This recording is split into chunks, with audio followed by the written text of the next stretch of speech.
special. I think that come on, right? Can I, to that, Ted Lasso dropped in our lives when we all needed Ted Lasso. Yeah, we could have predicted that, right? It was so lucky. It was so fucking lucky. It was, look, it's a fantastic show. You know what I mean? I know, but like it also happened to come when we were scrounging around for Tiger King and looking for something, and then we didn't know we needed Fred Rogers. You know what I mean? We needed some hope. But that's what, look, in the scheme of things, what I mean is a big lesson. Really dropping frames. I was you're very lucky if you have one of these experiences young. I'm motherfucking updating this bullshit. I lasted the whole first year, and it was such a huge show. The very same people that wouldn't let me meet for jobs the year before were now like, hey, what do you want to do next? Oh, wow. And I was like, I don't think I've changed that much as a writer in the last 14 weeks. Hilarious. You're right. That's and then I had the lesson early on. I'm like, oh, it's all horseshit. You know what I mean? I felt the same way when we were doing Crashing. We were shutting down places and filming on blocks where I used to be nervous to walk down. And you guys shot at the Cellar too, didn't you? And at the Cellar too, which was a place ready, that I used to make me baby. nervous. And then suddenly, and this was nice. It's hard. I'm not complaining or calling it phony, but I am saying it's like not exactly real. You know what I mean? Is that fair to say? It's so like I fair. appreciate the kindness, and but you know what? I was managing it. I was going, don't you dare believe that you're a special boy because of this treatment. Well, I think that one of the keys to success and longevity Sorry, is... we have to go to the mid-rolls real fast. Yep. That was a joke! That was a joke! I got nervous. That was a joke! One of the keys to success and longevity is... One of the keys to longevity, if you actually have sincere humility about it. And those are the people that I see crushing it still are the ones that are like, how fucking lucky am I that, by the way, even if they're supremely talented. Yeah. Do you know what I mean? But if you have a moment to go, oh, I've been doing this so long, I've had, this last career peak has been fun because I never expected to have, I was having a blast. Yeah. But I didn't expect to have another. A Laurent Naissance? Yeah, but you know what I mean? So it's I'm gonna have t-shirts made. The Renaissance. Can it say TV's Mike Nichols on the back? That's the most self-aggrandizing thing I've ever said. I want people to call me that. No, really? No. Did you read that Mike Nichols biography? I did. Holy shit! Did you? All right. So, sidebar again. So, did you? Were you freaked out by my favorite thing? So, unbelievably well-written book, Mark Harris, but his partner or husband, I don't know if they're married, worked with Mike Nichols and they were friends. And so I couldn't help but think, even though I loved it, that it would occasionally get to sections of like you'd read 9 chapters about a movie, and then the next page it would go. And then for the next 2 years, Mike was a crack addict. And after that, he did. I'm like, whoa. Yeah. You're glazing. Yeah. You're glazing. Yeah. No, I feel the same. Where were you? You were just on. Come on. Vamos. So Father Greg Boyle, one of my kindness hacks is listening to his books just constantly. Yeah. You know Father Greg Boyle? I know a little because it was spoken of a lot. I was involved heavily in this thing called the Humanitas Foundation. Do you know that at all? No. Oh, we'll exchange. It sounds like a gladiator. I made it up to sound smart. Humanitas. 2 charities enter, 1 leaves. It was started by, God, I gotta remember his name. Now I'm gonna look like an idiot. I'll find out. You look on your computer, Humanitas Father, whatever. But it was a TV thing founded years ago that gives grants out and gives awards every year, but tons of money for students. And it's always to comedy, drama, movie, documentary, news show that best puts out some, I don't want to say religious, but kind of good messages, triumph of the human spirit under Father Blank's kind of ethos. Okay. And so it's a great organization for storytelling. Very cool. Did old Teddy Lasso get in there? Yes, I think so. Scrubs won a bunch. I'm more though a mentory guy on that thing. We've been on the board for a bunch of years. Yeah. What did you? This is a dumb Amo de hijo de puta. Ted, I gotta watch Shrinking. Himself, like this is your pilot. Like you thought of this guy. Ted Lasso existed. Jason Sudeikis invented Ted Lasso as a commercial to sell the Premier League to American sports audiences. And you can watch that commercial on TV. It was like an SNL sketch. It was very broad. screaming. So funny.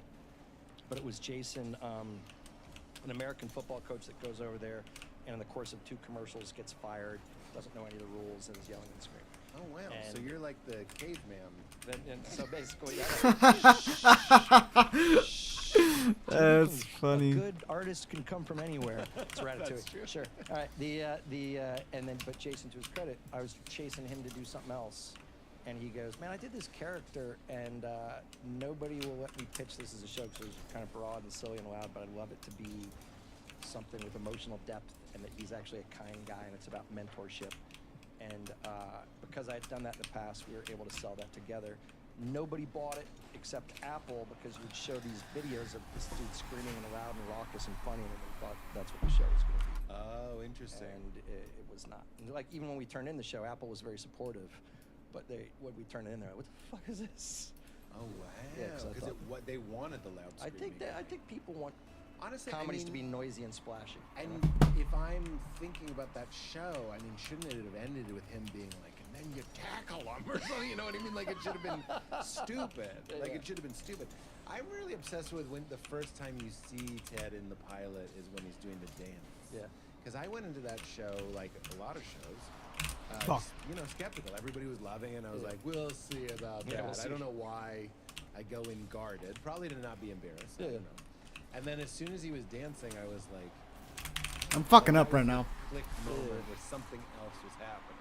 What a great choice to have a dance. Well, you know what's cool, man, is we, I like interviewing you too. I want to ask if you did crashing for other comics.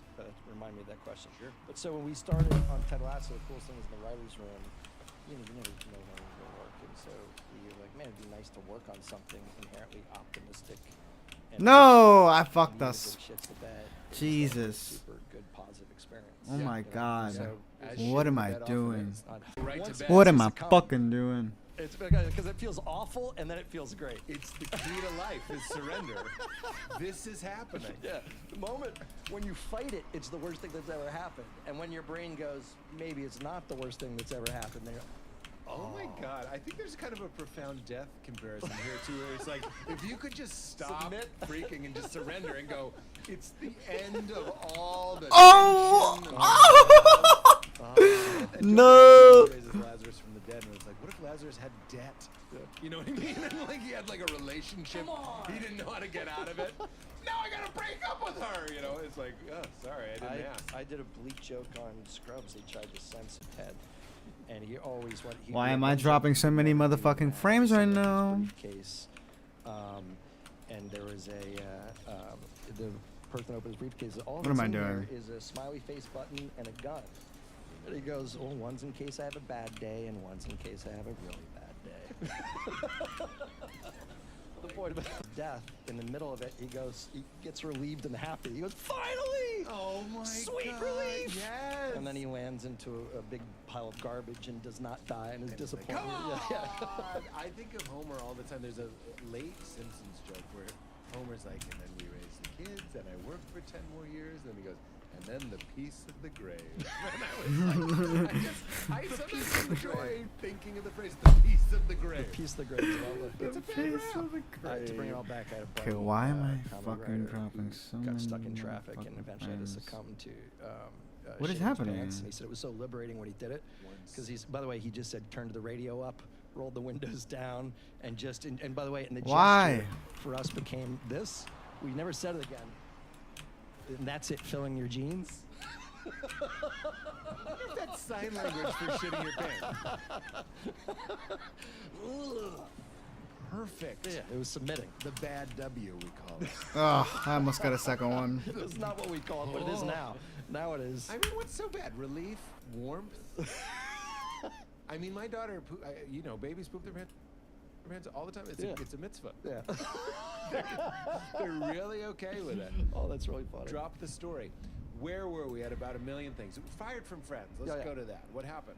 You were there for I 1 got year. fired from my first 3 jobs. I got fired from Friends, The Nanny, and Boy Meets World. Like boom, boom, boom. Fired. Not just we didn't bring you back. Friends, I got not brought back, and I thought I'd done really well on that show. I did do really well on that show. I remember it because David Crane, who's lovely and actually really helped me, he created the show. And at the end of the first season, there's a rap party, and everybody was drinking and having fun, and he was like, you know what, you're going to be great no matter where you end up, you know, really. And I'm like, thanks, excuse me. Like, I literally called him, I'm like, I think I got fired. Oh, yeah, no. But he hooked me up with... You're going to be great. He, like, kind of let it slip? Yeah, but I think he was just... I don't think he meant to use that language. Everybody had been drinking and whatever. And he was... Yeah. But he called Gary Goldberg, who is my mentor and who I created Spin City with, and he got me that job. He essentially said, you know, Bill didn't mesh with somebody else up around the show personality-wise. I think he'd be great, and so he really hooked me up. Chandler? Yeah, it's Chandler. Bill keeps showing up on set and trying to do the lines. It's not good. I was that way. My first writing job, I was that way. I was like always fraternizing with the cast. No, I just wanted to be in wasn't. it so bad. I wasn't. I was just, you know what? I think I was too comfortable in the first 3 writing rooms I was in. And I used to tell everybody that the lesson I learned is that your job isn't to do, sometimes the people that end up being really good at creating shows in their own voice are not good at working for others. And it's very hard to learn the job that your job is not to do what you think is funny, is to do what those people think is funny. Wow. You know what I mean? And it's a really, really weird lesson. And the worst version of it drove it home to me was, I still feel shitty about this, that I wrote on the first year of a show called Boy Meets World, and I got fired off of it. But I thought, like, I was a cool for school kid, and I thought the show was beneath me, you know what I mean? Because it was for young people and whatever. And it's so poignant when I think about that now, because that show has such special meaning to so many people. Yeah. And you know what I mean? And I was back there, it's like some asshole dissing it while working on it. Yeah. And it was good that I got fired. One pitch. Can his dad, what's his name? Ben Savage, The Corey. boy. Corey. Yeah. Can Corey's dad not also be incredible? He's got Mr. Feeney and a good dad. He's got it all. He should have a shit dad. No, they're all great. They're all great. But I used to watch and crave the Mr. Feeney, you know. But I was like, but he could also just go to his dad. Yeah. Like his dad was also His dad's also great. Yeah, it's great. This is amazing. Everywhere he turns. Everywhere is a good father figure, including your father. They're all good father figures. Look, my dad what did the a fuck? good job, and I was just constantly looking for those, like on Scrubs, the mean doctor. Yeah, there you go. I call him the mean doctor. Yeah, you mean Dr. Cox, sure. Dr. Cox. Yeah. Dude, why am I didn't dropping leave that? fucking Like,